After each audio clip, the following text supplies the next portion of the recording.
Tigerland. In any weather you will see us with a grin, risking head and skin. If we're behind then never mind, we'll fight and grin, for we're from Tigerland. We never weaken till the final siren's gone. Like the tiger of old, we're strong and we're bold, for we're from Tiger, yellow and black, we're from Tigerland. You're following the football on 3AW. In front of Carlson, he's too big for him, and Wood gets up right in front and takes a clear-cut, clean mark. He's on the member stand side, the northern stand side of the ground. He'd be something like 50-odd metres out from goal, but he could make the distance. Punt road end. No, it's going to go a torpedo punt off the side of the boot, but look at Cloak getting up, and Cloak fires through the air, and he's got another one on the chest. Oh, brother, has he got strength, this fellow. He was flying through the air, and with his big frame, the players in front were moving out from the weight of his bulk of his body, and he's kicked this one. He was only 15 metres out from goal, and he put it through and he was pleased. And it came out to Whiteman back to Rawlings with handball, and across to Kane, further handball. Kane's lined him up, and he's kicked his second goal. That's 2 goals to Kane, and there's something going on behind play. They're wrestling and fighting and scrimmaging on the ground. Picken wants to fight, and so too does Welsh in there. And Davis is trying to use a bit of pace now. He's gone for one bounce and a hand pass to Picken. Oh, Billy Picken, can you kick it? And he has, I think. He's put it through. Well, that was all Davis who got that one. Cloak outmanoeuvres Stewart. Cloak takes the mark, wobbles away, has 2 bounces. He's got to kick quickly, and he does. It might be the best thing he did because he kicked the goal. He didn't have time to worry about it. He just had a quick look up. That's 4 he's kicked. Picken knocked it away from the opposition. Goes to Malthouse, Quangle, the umpire. Chance for William out. He'll hand pass to Peter Moore. Is a goal. And there's 6 goals. 6 goals on the board now for Collingwood. Bartlett's signalling, but now the ball goes high down towards Cloak and Co. And Roach is there as well. Up goes Cloak. It's off the hands of the pack. Straight to Bartlett. Bartlett on its way, through for a goal. He's kicked 5. Kicks to Bartlett, and Bartlett nearly took the mark. Playing on in front of Magro. He's having a bundle of woods there, and he breaks away from Magro and heads for goal, and he's put it on its way for what? It's a goal. It's a goal, and he joins them. He's equal the record. 7 goals in the grand final, and the crowd know it. Make no mistake about that, because they've rose as a man to applaud the little fellow, and his teammates have come and patted him on the back. It's a magnificent sight to see such a wonderful footballer equal it, and listen to the crowd, Harry. Robinson hasn't missed a trick today. One of the best exhibitions I've seen him give as the ball comes down toward Kane. Kane is out there, looking in the direction for Bartlett. Bartlett would have got the ball, but the siren has sounded, and he and Magro, they shake hands. And that's the end of the 1980 premiership. And up goes Bartlett on the shoulders of his great mate in Francis Burke. What a great thrill it is for them all. Richmond have won the 1980 grand final 23-21, 159. To Collingwood 9-24-78. And little Kevin Bartlett, the hero yet again of the final series, with 7 goals. He's finished with 7. And that means he's equalled the record. Like the tiger of old, we're strong and we're bold, for we're from Tiger, yellow and black, we're from Tigerland. Dear Johnny and the team and Bill, good morning to you. Good morning, Harry. Don't breathe so heavily, Bill, this way. All right. Well, isn't everyone in great form? Yeah. And the winners yesterday were Richmond in the under-19s. They defeated Fitzroy. Geelong defeated South Melbourne in the grand final of the reserves, and of course it was Richmond's day in the big one. Now, just summing it up rather quickly, the 3 best players voted on the ground by the panel. Mark Lee was voted almost unanimously best. There's silly old Rexy over there still shaking his head. Bartlett was second best. Rex says that Bartlett was supreme and should have been best in the ground, and Mick the Green. Mick the Green. That's wrong. And then the 3rd best player was Jeff Rains, and there could have been many others there. Mick, you would have liked to have put Kevin number 1. Yes, I felt Kevin Bartlett had the most influence on the game, and his game was sensational and set Richmond alight. He was easily the best. Well, what you predicted didn't happen, Mick. We all felt that Ray Byrne would have picked Bartlett up. Do you think it would have been better had that happened? Well, it's hard to say because Bartlett's a champion, but certainly, in talking to Rex before we came on, and we both played with Kevin Morris and been connected with him. Kevin is a wonderful attacking player, but he's far too loose to pick Bartlett up. And I thought that Ireland on cloak was another bad tactical error of Collingwood's too. So before the ball was bounced, they were in trouble. Well, it was certainly a tough physical match by Richmond. Collingwood, of course, not in the game, and the crowd would be disappointed. What's the future for the 1980s about football now? Last year we were saying it could be the medium-sized men of Carlton, the skilled player that would change the tactics of football. What do the 80s hold, Mick, in your opinion? Well, the 80s hold what Richmond proved yesterday, and I believe that, as we said last week about Collingwood, their general field kicking was something that left to be desired. This time last year, I felt that Richmond had to do one specific thing to become premiers, and that was to improve their skill level and their general field kicking. And they did that by using Kevin Sheedy and other specialist coaches in specialised areas, and that's where the future is in the 80s. And if Collingwood don't do that, and if Tommy doesn't realise that, well, they'll just continue to get into grand finals and lose them. But Richmond yesterday were the toughest Richmond side I've ever seen, and the most mobile and balanced Richmond side I've ever seen. Any comments from you, Greg Brown, about how you'd like to sum it up? Well, I repeat, I've seen Richmond in the middle of the season playing so outstandingly well, using a combination of 1970 early style Richmond and 1980 style North Melbourne with handball. And the combination of the two, I believe, is an outstanding feature of the game, because it's long kicking and high marking and getting on with the business very quickly with handball when necessary, not unnecessarily. Well, every one of those players on the Richmond side is a real tough nut. They're really strong. They approach the ball. They put their bodies in. Tom, what's your opinion about the Richmond influence for the 80s? Richmond was a perfect side, Harry. They had the big men where they were needed. They had the runners around the ground. And as Mick has said, probably the best part of their football was the skill in their disposing of the ball. I found Bartlett on many occasions. At one stage of the game, Lee, the biggest man on the ground, who was played a magnificent game, took the ball and a beautiful pass out to Bartlett. And this was one of the things that their disposal of the ball, their handball, their fierce tackling, their balance all over the place, of having runners where they needed them, of having ferocious backmen, and players that were prepared to give their all for Richmond. This has set the pattern for the 80s. Polly, you've seen a lot of grand finals. Would that be one of the most disappointing from a contest viewpoint? Not as far as I was concerned. I wouldn't have cared if they won by 25 goals, because when you get a side down, we had to do it years ago, so if you're winning by 10, make it 20 and get it 30 if you can. So it was disappointing to the spectators, I would believe, because there was no atmosphere there, because Richmond jumped them, and they were the better side. They proved that in the manner in which they tackled the game. And as the other boys have said, their disposal was outstanding. It was a disappointment to the big crowd of 113,000, Harry. No, that was a silly question to ask you. In any case, I'll phrase it to you, Frank Considine. Yeah, I think it was very disappointing indeed. There was no great thrill in the game at all.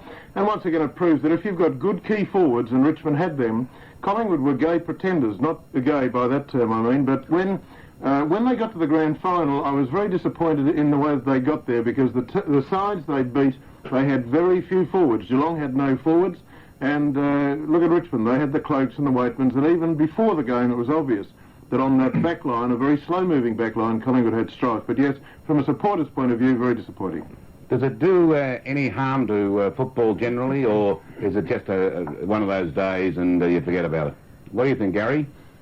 No, I don't think so. I think that they've probably going to be another strength in the 80s. Richmond have built the 60s and even the early 70s when they won the flags. They've really set the pattern now for people to follow. And it's going to take a couple of years before people, other sides, I think North Melbourne are going to have to look seriously at building a side like that. I think it impressed me about Richmond was their ability to withstand physical pressure and still use the skills of football.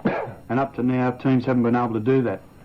It was great selection, Harry. I thought they won the game for Richmond by putting Cloak in the pocket and Jess at centre half forward. I thought the selectors did an outstanding job in placing their men in the right positions. Rex, how do you compare the Richmond side of yesterday and those sides of Hawthorn that, in the early 60s and again in the 70s? Well, I think skill is the key word. I think adaptability for Richmond is the key word. I think that Richmond had the moves of Richmond not come off yesterday. They had players that they could swap from position to position.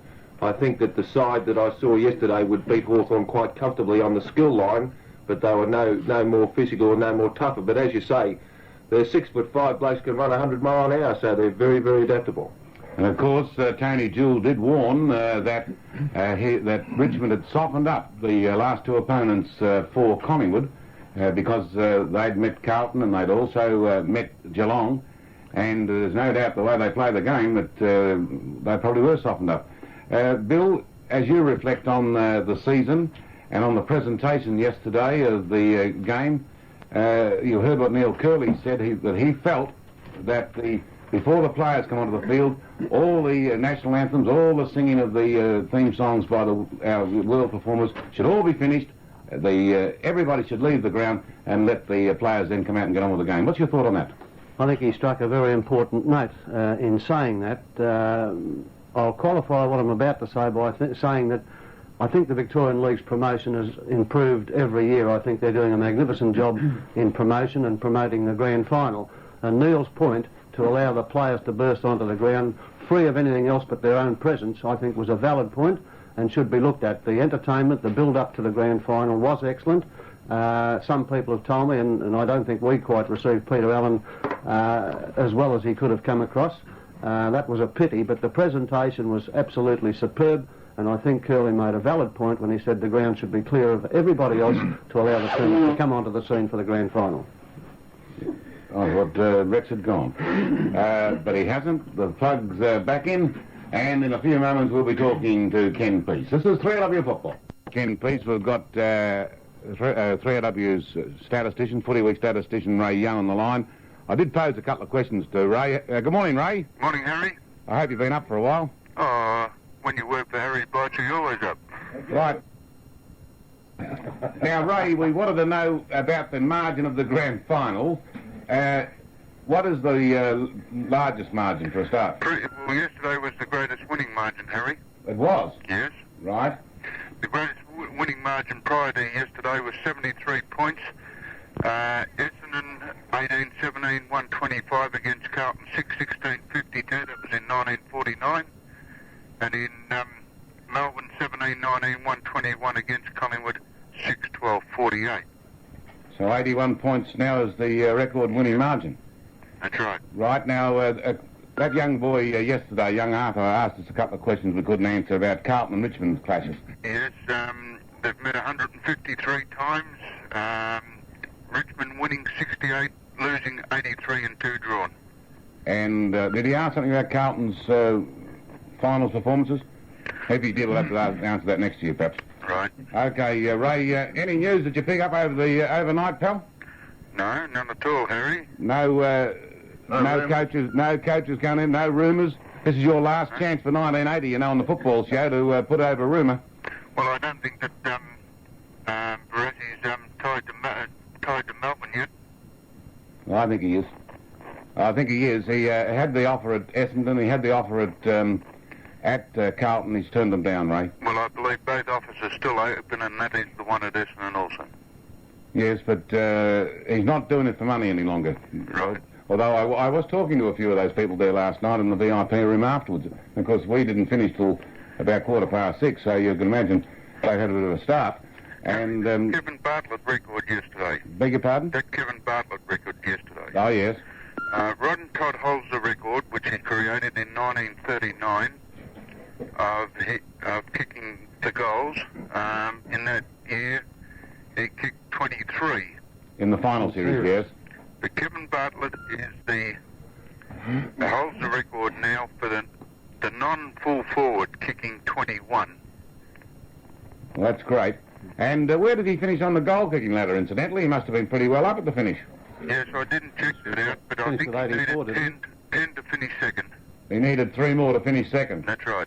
So he's finished, what a great effort. There's no doubt about that. Okay, Ray, thanks very... 3 o'clock tomorrow afternoon, Harry. What, you taking the morning off, are you? Yeah, I don't know what he thinks. He's getting overconfident. Okay, Ray, thanks again, pal. You've been a great assistance and marvellous to have you on board. Ken Peace, also from the Sunday Observer. Good morning, Ken. Good morning to you, Harry. Well, what's your big news? You've got the wraparound, haven't you? Indeed, Harry, indeed. Our grand final spectacular in the Sunday Observer. Big news, Harry, for Richmond. They're looking towards bringing 3 interstate players to Melbourne within the next couple of years to bolster their already super strong side. West Australian Maurice Rioli, South Australians Bruce Lindsay and teenager Michael Aish are all being pressed to make decisions on their potential VFL futures. Rioli, Harry, played in South Fremantle's West Australian Premiership yesterday. He's regarded as one of the best centremen in the game. Whether he can take Jeff Rains's place in the pivot in the centre is debatable, but he would still add great strength to the club. Yesterday, of course, Harry, Richmond and Collingwood face fines for infringing VFL regulations at the quarter-time and three-quarter-time breaks at the grand final. Both clubs had more officials on the ground than is allowed during those breaks. Richmond had been already fined $750 during the second semi-final, and yesterday we were taking a close look on the situation, Harry, and again they had more officials on the ground, especially at the three-quarter-time break when they had Rudy Webster and 3 or 4 other officials. So their total fines for the series could be as much as $1,500 worth. Collingwood had 5 officials on the ground at three-quarter time, and they should be automatically fined $250. Yeah, what was the final scores in that Western Australian Grand Final with South Fremantle, coached by Mel Brown, defeated Swan Districts?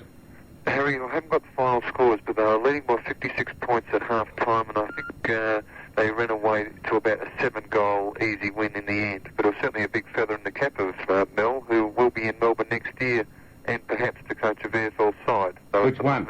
He's running out of teams. Well, which one do you think he'll coach? Well, I don't think he will, Harry. I think he certainly was looking at one, but I think, especially now Richmond have won, he wouldn't mind being a part of his former VFL club that he played with several years ago, perhaps as a specialist coach in assistance to Kevin Sheedy and Tony Jewell.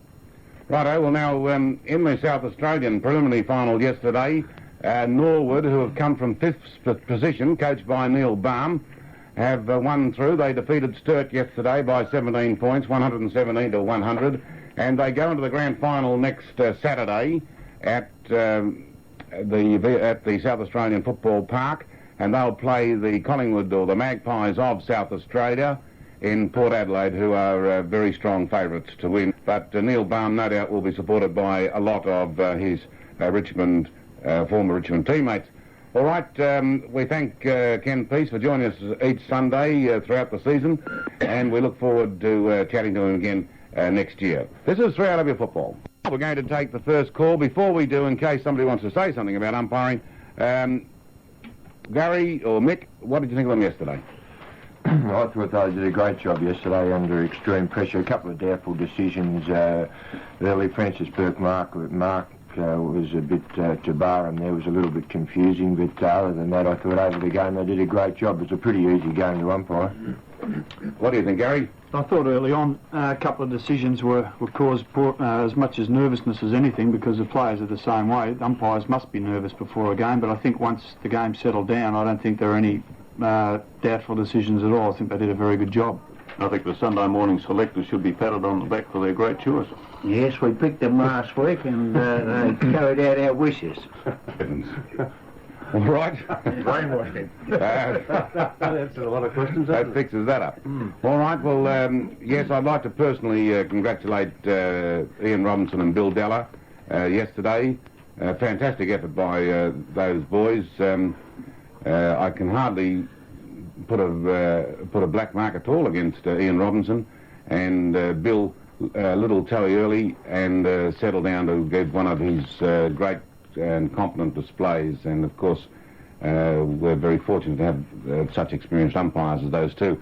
Billy Della incidentally taken his up there Kazali tape with him yesterday to play in the room, in the umpire's room, just to help get him psyched up. So the umpires are also got the message. Let's take the first call. Good morning. Good morning, Harry. How are you? This is David here. Yes, David? I'd like to talk about the Carlton administration at the moment. Right. That is namely Messrs. Lofts and Rice. I'm a bit disappointed in it. Earlier in the year, Mr. Rice claimed he would try to get everything he could to get Jezelenko back, and then set down ridiculous conditions for him to come back. And now they've gone about and got rid of Peter Jones. And, well, quite frankly, I don't think they should have got rid of Peter Jones after just 1 year's try. All right, now we did discuss this one yesterday, but this is the first opportunity for the Sunday morning listeners. I'll start with you, Frank. You're a pretty basic sort of a fellow. You believe that if you want success, you've got to go about it the strong way. What do you really think about the Carlton move with Peter Jones? Well, as I said yesterday, I was very disappointed in the way that they dumped Jones. After 1 year's effort, he took over in a very troubled time, and I thought that even his first game against Collingwood, he did a great job, certainly, and got the team fired up. But I think that what they have to do out there is to accept the fact that there can only be one winning coach. And because a player or a coach doesn't win a grand final, they've got to stick by him. Now look at Hafey. Hafey's been out at Collingwood for 4 years, and Hafey's never won a premiership, and there's still no talk of dumping Hafey, even though Hafey hasn't done any better than the Roses and the Neil Manns and so on. Certainly Percy Jones needs more than just 1 year to prove his ability, which I think he has. Many people put him down because of his speech, and I think that has nothing to do with it. The man obviously has a following with the players, and certainly I believe that Carlton have done the wrong thing. But when that gentleman says Mr. Rice and Mr. Lofts, there are more people behind an administration than two people, so I don't think that he should level the blame at both of those. In other words, more involved, all right. Greg Brown, any comment from you? Incidentally, the person they've got to replace Peter Jones, David Parkin, has already won a premiership. Yes, he's a premiership coach. He's a strong disciplinarian. I think he'll get great respect from the Carlton players. The only thing that may go against him in the early session will be some of the players who have a great affiliation with Big Purse, and they won't be all that keen about someone else taking over for a while. It mightn't, allowing for the fact that all of us accept that it was not the nicest thing to do, but success is the name of the game.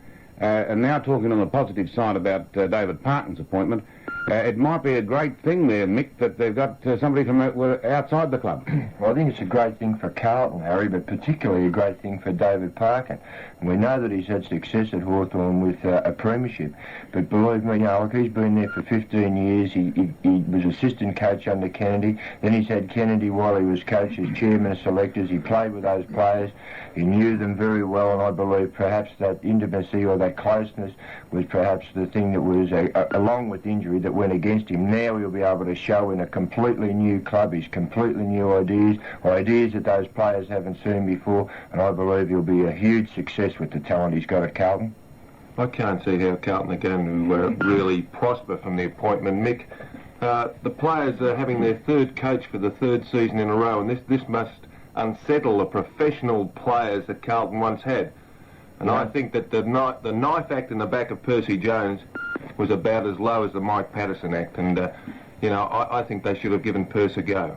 I don't think Perce is competent enough to coach a league side, and I disagree. I think he's got a very, very good football brain.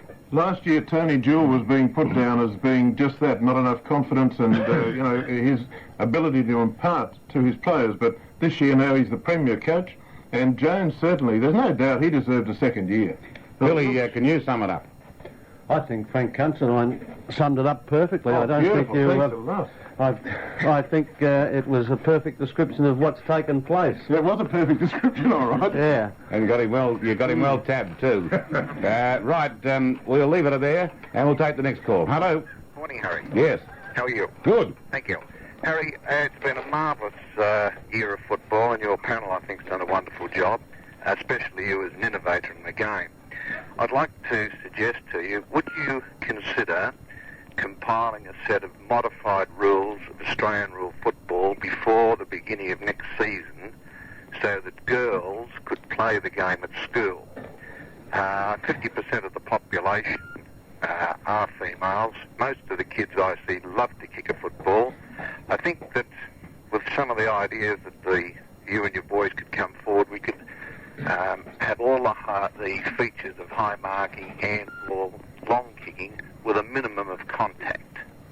Perhaps the Minister of Sport and Youth Sport and Recreation could get behind this, and as our game is supported uniquely in the world by such a big following of females at grass level, I'd like to see something like this tried. It's not such. I think it's a good suggestion that you put forward, because there more and more young women, especially at school age, young girls, wanted to play the game, and we could easily have a modified game. We could have something like they do in the Gaelic football, where there's supposedly no body contact. It does sort of creep in a bit, but I think that's not a bad idea, because I think there's more than 50% of our population are female now. Oh, that's interesting. Incidentally, it doesn't necessarily have to be 18 aside. When you think of the tremendous amount of females playing netball today, which is not that far off, there's running, there's throwing, there's jumping. I think we could really start something here. An interesting point, and well, I'll speak to Brian Dixon about that before I do anything about it, because it'll be interesting to know what reaction there is within schools. But we do see a lot of comment in paper about young girls at school age wanting to play with various teams, and some of them do play in the school teams and do pretty well. Outstanding athletes, these girls. I don't believe they should be playing with boys in boys' teams, but I think their own competition, this could be something really big for the 80s. Yeah, well, for the kids at school, I think you've got something. Okay, let's take... Much. Okay, thank you for your call. Let's take the next one. Hello. Good morning, Harry. Yes, good morning. I'm a very happy Tiger supporter today. Well, every Tiger supporter should be happy. And I want to thank you and your panel for another great year. We had series finals tickets for VFL Park, and so during those 3 weeks we were not able to hear your programme. But I just wondered what you and the panel thought of the Grand Final Cup being called the Molyneux Cup. Yeah, it's a good question. Do you think it's a bit silly? I think it's a bit silly myself. Well, I'll just take a quick run around to see what they've got to say here. How'd you pronounce that word? I tried it. Molyneux. Molyneux, yeah, it probably is Molyneux. What do you think, Tom? You started off. Well, I think it's ridiculous, Harry. We've got the Molyneux Cup, the Commodore Cup, and before long we'll have footballers playing for the Caulfield or Melbourne Cup. To me, it's always been the premiership of the VFL, and as soon as they get down to putting a little bit more thought into that and the younger players and raising money, they'll be a lot better off. I'll tell you something. Money is the key behind it, Tommy, because it's called the Molyneux Cup. The VFL get another 100,000 or 50,000. That's right. Next year it'll be Greg Brown's Cup when you put your whack in. No, Wow. I don't think it'll ever be the Melbourne or Caulfield Cup. Racing will never do that. You've got to move with the times, and the VFL are doing just that. I think that the only thing that I'm a little bit surprised at, why don't we know the amount of money that the VFL are getting from this, from the company Molyneux? I think it was stated as $50,000. $50,000. Well, I heard Jack Hamilton discussing it, and he said, well, that's a figure that we'd keep to ourselves. It was on an interview, I think, on here. But, I think it's a good thing. Move with the times, Tommy. 1980. What do you reckon, Bill? Probably doesn't make much difference. They still get a premiership flag. Are they going to put Molyneux on that? No, I would imagine it would be VFL premiership flag, and I think that's... You don't hear anyone talk about winning the VFL Cup. They say we're going to win the flag. And that still remains... And that's the most important thing. I think Billy might have hit it on the head there, don't you? Yes. I think that's the answer to it. You play for the flag, not really for the cup. Thanks very much indeed, Harry. Pleasure. We'll take the next call. Hello? Carl, do you think the Jeff Rains didn't get a vote in the Brownlow? Yeah, we noticed that Jeff Rains didn't get a vote in the Brownlow. It was quite a surprise. What do you think about that, Nick?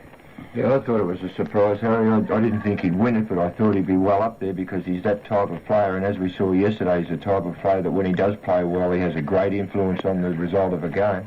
He'd be the greatest centre player in the league other than Philip Wells, who played so well at Carlton when he went out there. He was the outstanding centre player. Harry's astounding. He didn't poll any better than that. It proves that the system is all wrong when a player like Jeff Raines doesn't get a vote in a Brownlow. I think it proves once and for all, Harry, that it's an umpire's vote, it's an umpire's trophy, and for the second year in a row, a good player has failed to gain a vote. Michael Turner last year, the 3 games that I saw him, he was by far the best player on the ground, and he earned every vote he got off me, and yet he didn't poll 1 vote, and we spoke about him so much last year. I think that proves that you mightn't have made up a good umpire. I would never want Wouldn't to have been fast enough, that's for sure. Why wouldn't you have wanted to be one? There you are, you love the football. Umpiring's part of the business, Rex. Why do you say that? I just don't think that this year has done that much for the umpires, really. As I said on the show a couple of weeks ago, since you've been appointed, we've never ever heard so much about the umpires. And that's why they did a good job yesterday, because you haven't heard much about them, have you? Oh, God. Well, you didn't raise the question then, Rex. We said to you, I said to you, why wouldn't you want to be an umpire? Don't you think they're... because I wanted to be a footballer. Well, now you're finished. You could have taken on the whistle. But you've made out that the umpiring is such a rotten thing to do that you wouldn't want to do it. I think that a lot of the umpires choose to be umpires because they can't be anything else, and therefore you don't get the best man for the job. In other words, I'm saying that there's not many good men available to take on umpiring. They take on umpiring because they haven't been good enough to play the game. But isn't that fair enough, though? Keep an interest in sport. It's the same as boundary umpires. They're keen on running. They're hopeless at football, but they like the game, and it suits them. I think that being an umpire is a very great thing to do if you're not good enough to play league footy. Rex, you played 200 games, which you keep on telling me, but I think that if you can't make it, why not keep the interest and get into footy? That ex-players would make the best umpires because they can put themselves immediately into the shoes of the other person. They never live with the public, though, Harry. Jack Irving played in sport, didn't It happens a lot in South Australia and Western Australia. Yes. Ex-players go and... And Hayden Button, the greatest player of all time, took on the whistle. You can't start any game of sport without an umpire. No matter what is cricket, football, or anything. If you haven't got an umpire, it becomes a shambles. I don't know, there's one game you can. Well, some of the games you play, you don't need anything. You're wrong. I'll tell you what, Tommy, at his age, you're quite right. Start without me if I'm not there. You heard his name. All right, well, that's the answer to Jeff Raines. Let's go to the next question. That's coming up to 26 minutes to 10 o'clock on 3AW Football. You're next. Good morning. Good morning, Harry. Yes. I must admit that I love your program very, very much and listen to it as much as I possibly can, but over the last few weeks I've been absolutely surprised, in fact almost amazed, to hear your own expert give considered opinions that the Richmond ground, or Melbourne cricket ground, is not an advantage to the sides to Melbourne and Richmond playing there. Now, years ago, I played senior football and I played on most sports at all levels. I took out, actually, statistics at different times to see whether this was a thing myself, almost to convince myself that it wasn't a disadvantage to be playing away from home. I took it out on league football, and no matter how you will go about it, at any grade of football, or any sport at all grades, it shows up that it is an advantage and a distinct advantage to play on your own ground.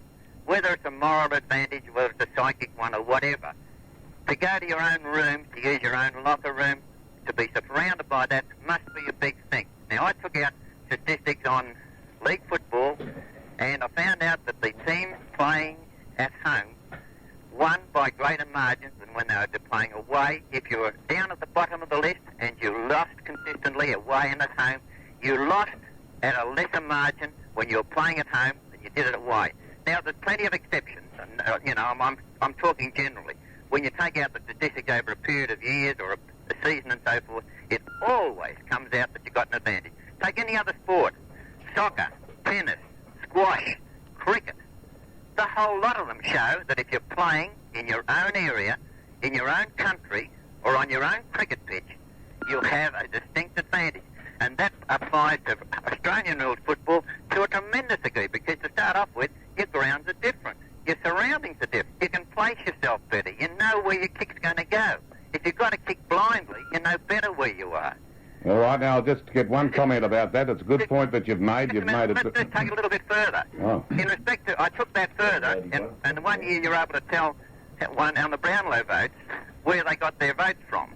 And that year, it proved beyond doubt that they Brownlow votes showed that they picked more Brownlow medal votes up on their own home ground than they did away. Your goal kicking. Coleman kicked more goals at Essendon than he did when he was away. And I'll guarantee that if you took out Templeton, I haven't been able to take them out in recent years, but I'll bet you Templeton kicked more goals at Footscray than he did away. And if you had your Brownlow votes, I bet you any money you like that the Brownlow blokes got more votes playing on their own ground than they did away. All right, what do you think, Nick? Basically, it came back to the Melbourne Cricket Ground, an advantage for Richmond and Melbourne. What do you think? I agree with the gentleman. It's hard to put a score on it, but I believe that he's exactly right. As a footballer and as a coach, I believe that if you're playing on your own dunghill, as they say, it's a distinct advantage, but certainly didn't have any effect on the result yesterday. Okay, thank you for that comment. It was a very interesting one, and we'll take the next call after these words of advice. This is 3AW at Football. Good morning. Good morning. How are you? Good, thanks. I'm just calling about the Francis Burke mark incident yesterday. Everybody had their own opinion. I'd like to know what your opinions are. Do you think he should have paid the mark? And if so, who to? Or do you think he should have pulled it up? All right. What did you think about that, Mick? You thought it was... Right, what the Francis Burke and I didn't hear the question, didn't I? Know it now. I thought it was Francis Burke's mark from where I was, but it was a hard decision. What do you think, Tom? I thought it was a line ball, Harry, and I don't agree with the ball up. I think if you can't make a decision who marked it, it's a play on. All right. Good decision. Good decision, was it? Yep. Yes, I reckon it would be to play on, Harry. Oh, yes. It should have been play on. Well, who else wants to make a comment? What was the question again, Tom? Now, Tommy's giving you the question. Don't fall for them, Tom. They're trying to get on an act with Paul Jennings. The man in front was given the advantage, I would say. Well, that's happened in the finals because the same thing happened with Ian Nankervis and Ray Shaw in the other final. He played in front and got the mark, and yet Ian Nankervis swears that he had the hands on the ball and took it out.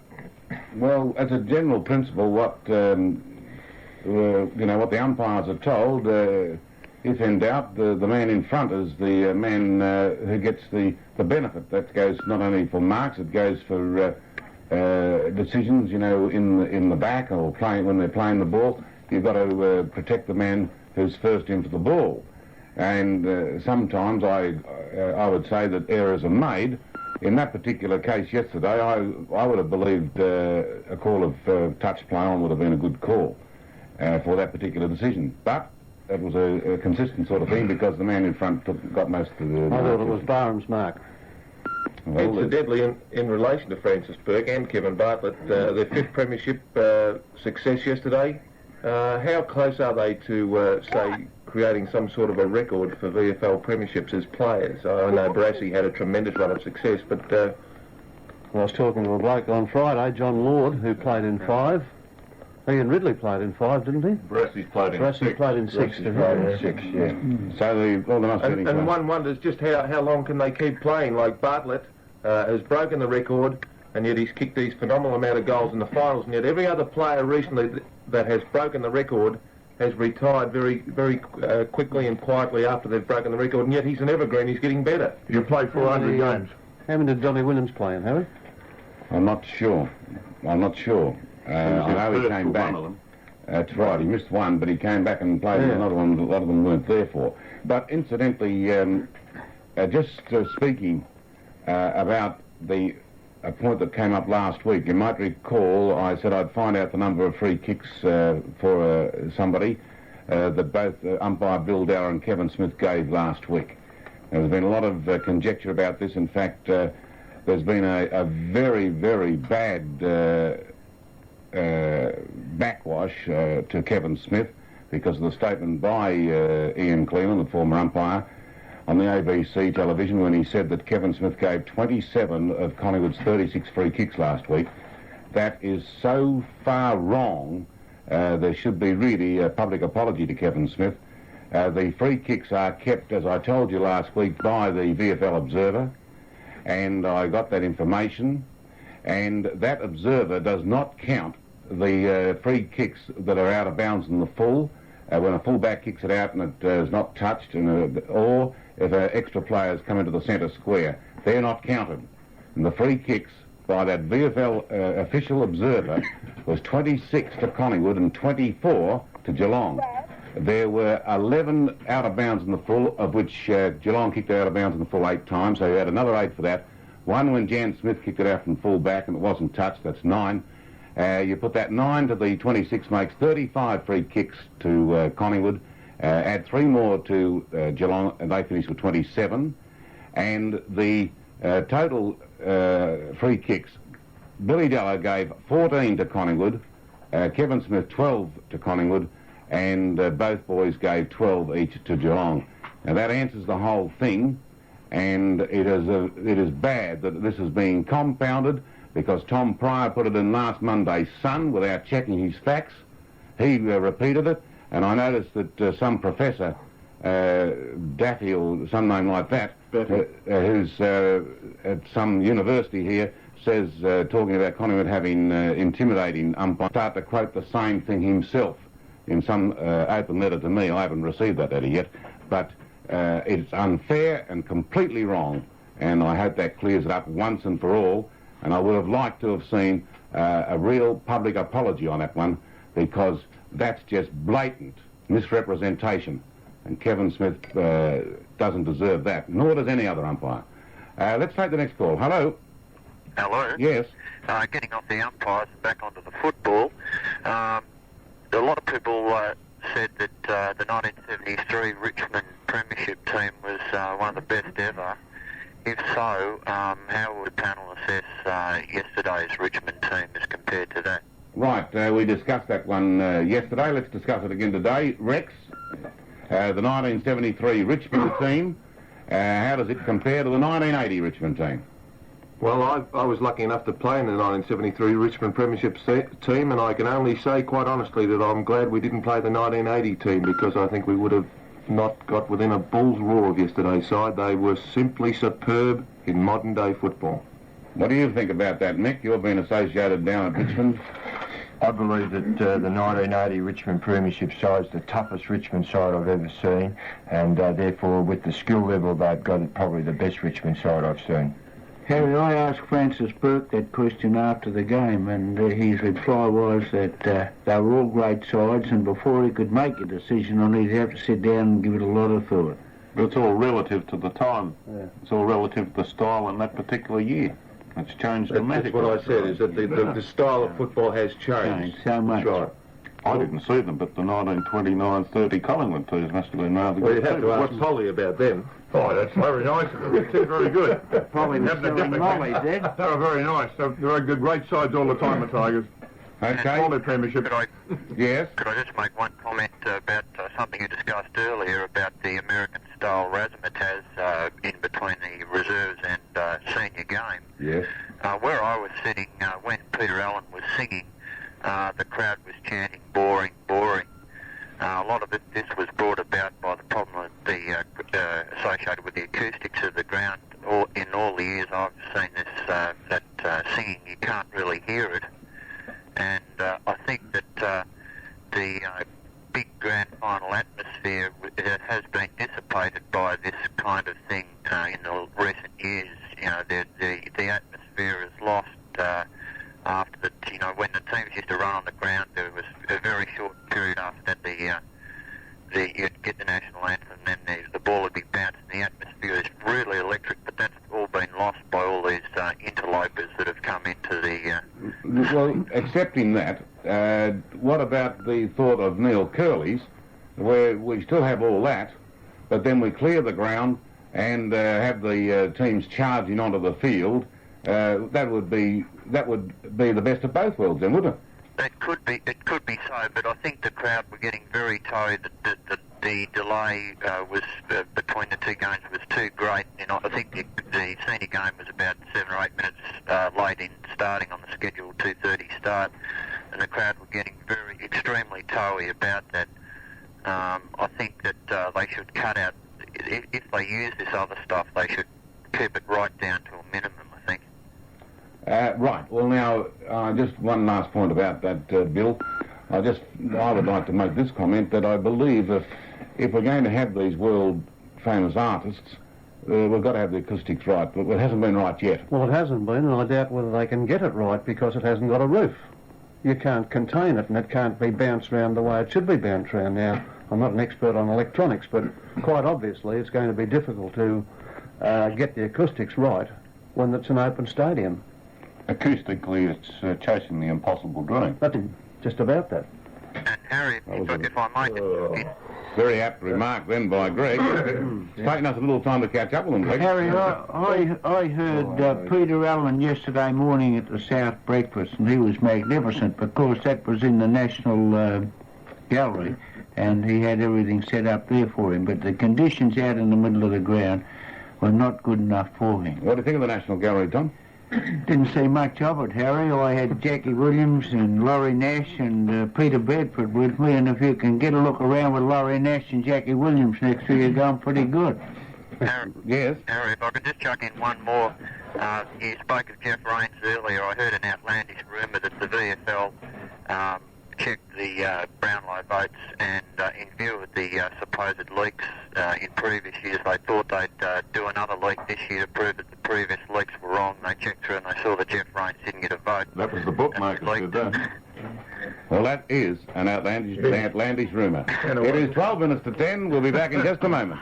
Let's take the next call. Hello. Yes. Hello. Hello. Good morning. Mr. Bartlett. Yes.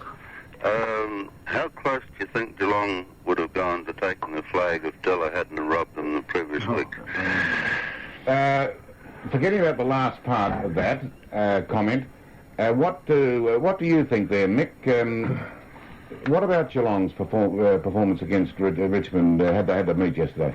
Well, it's always to be wise after the event, and I guess, up until yesterday, they had their chances. They finished on top, they played in 2 finals and didn't make it. But I guess if you did have to give a comment, one would feel that they probably would have done better. But as I said, they had their chances and they didn't get there, so it's hardly a fair assessment. Well, they're a fast-running side, though, and that may have been one factor. What sort of game is going to beat Richmond's in the future?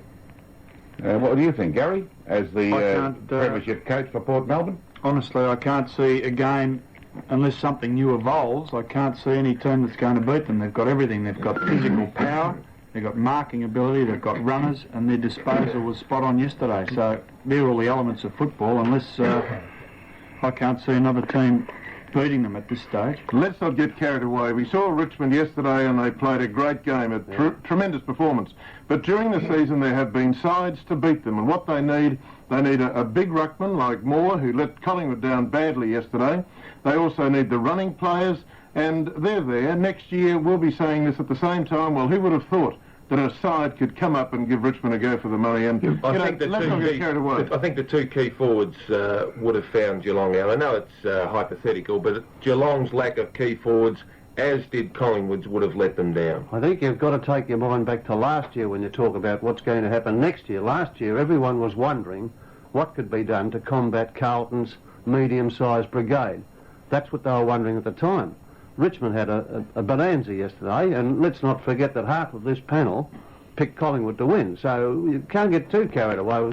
Richmond yesterday are absolutely magnificent, and they've probably set a trend, but patterns change quickly. They've brought in a smaller players too, though, Billy. Richmond, they've got 5 small players, similar to what Carlton had. They also had big strength around the ground. Carlton's are shorter. Someone will come up with the idea, because no side for a long while of 1 or 2 years on end. That's right. I find that every other club now will try and combat the Richmond style of play, and North Melbourne, who have been the leaders in recruiting, will go out and recruit a side to beat Richmond at that style of play. Now, Tommy Laugh, Tom, I'd like a comment from you in respect to Kevin Bartlett and the way he reads the game and reads the packs. Well, he's magnificent, Harry. He's an old-time rover and a present-day rover rolled into one. He reads the ball coming down the ground. He finds the open spaces. He read the ball magnificently yesterday coming off the pack.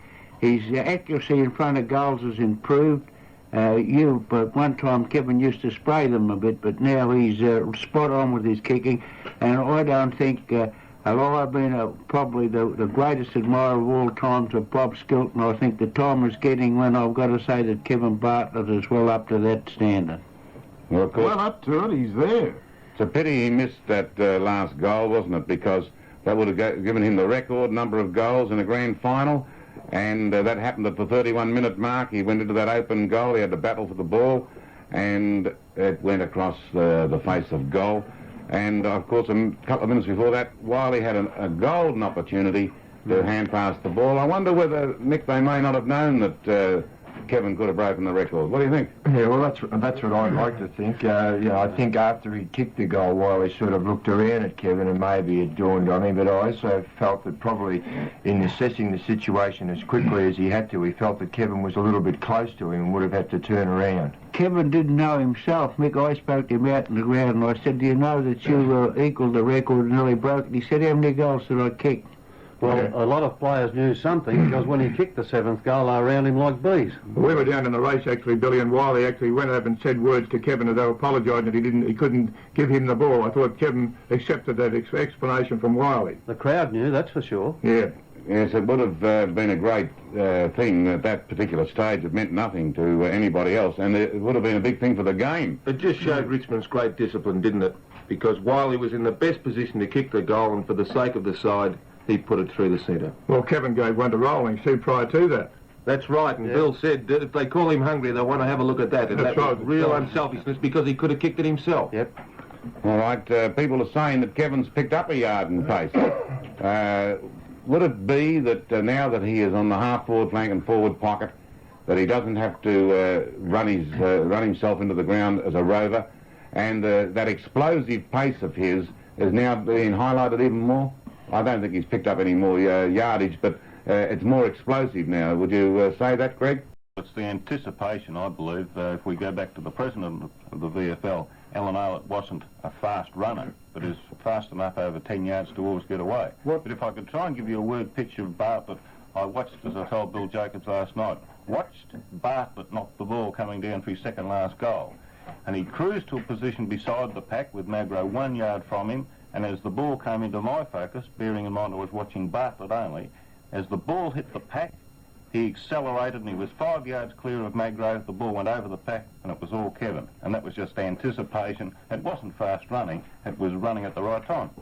That's almost, very true, too. But that's almost the best piece of anticipation we've ever seen in football. That was like greased lightning, calling that, there was the ball at the pack, and the next second, it was like a gridiron play, really. The next second you see Kevin running, and you realise he's got the ball. Yeah, I think, we're giving Bartlett a lot of credit for Richmond worked to that plan all day yesterday, knocking it on, and they knew that it was going to be knocked towards goal. So really, if you're around the pack as a rover, often you've got 4 alternatives on which side you're going to be. But yesterday, all of the Richmond players knew which side the ball was going to be hit, so it cut down their options. That's right. It was a great tactic, and we kept mentioning that in the call. From centre half forward onwards, that was the tactic. And I think Mick Irwin told us a little bit about the unselfishness of Michael Roach in the finals planned, and that's certainly been working out. Back in a few moments for more calls. This is 3AW Football. Coming near the last 3 minutes of the 1980 football season for us all. Let's take one last call. Hello. Hello. Yes. I'm a Carlton supporter and, of course, a mad Percy Jones fan, and I would just like to make this point, that David Parkin didn't even get his team into the 5 over the last 2 years. Ron Barassi's team finished further down the ladder than we did, and yet they turn around and give the lawless man that they've ever had there, I would say, and they turn around and give him the sack. I think it's the lowest thing that could ever happen. Right, well, that's well spoken as a Carlton supporter, and you're entitled to your opinion, and I thank you for that. And we might have time for just one more. No, we won't have time for one more. So as we wind up, I think this is the time when we would like to throw a few little accolades around. We certainly like to thank all the boys in the production side, Bill. Darren James has been our young man on football this year. He's, well, his father happens to be Peter James, now 3UZ, of course. He used to be a 3RW for a long, long time. But Darren has been great working with this young man. He's got a great personality. And, of course, his mother helps the cause by sending him the cakes every week. Very much so. His education is now complete. We told him that at the start of the season, and I think he acknowledges that. And well done, Darren. We appreciate that. The Sunday morning, John, wouldn't have been the same without you, Johnny Thatcham. Thank you, Harry. I don't know what to say. The whisperer. Can you get a word in? That's the point. Don't get underneath the desk. And, of course, if the three of us, or the four of us, say Polly, Tom, you and I, could just make some quick comment, and Frank could make some quick comments about the new chums that joined us. I know that Rex was there last year, but the new blood had made quite a difference to our panel with Mick Irwin, Gary Bryce, Ian Bremner, who's up in Surface Paradise today. All the best up there, Ian, and Rex, and of course Greg. It put another dimension into our panel, and I think it's probably the best panel we've ever had. It is the best panel we've had by far, and the word dimension is aptly applied. I think there's one other that you and I'd like to thank, and that's Joyce Young, Ray's wife, continually sending the sandwiches and the coffee along. Yes, it's very, very... You can't say enough about Ray. He's just incredible, the stats he has that he produces for us every week. Gentlemen, I hope you've enjoyed the working with us, new people. It keeps you involved in the game, and you've done a magnificent job. Well, the season comes to an end, and as they always do, and so we sign off for 1980 with the thought that we hope that you will be looking forward to 1981 start of the season as much as we are. Harry, could we also say a very special thanks to the clubs and their committees for allowing us to go into the rooms and talk to the players and get information prior to the game. It's very much appreciated. I'd like to send a cheerio to my mother. And a cheerio to Emmett Dummett. And and finally, congratulations to Richmond. And Kevin Templeton.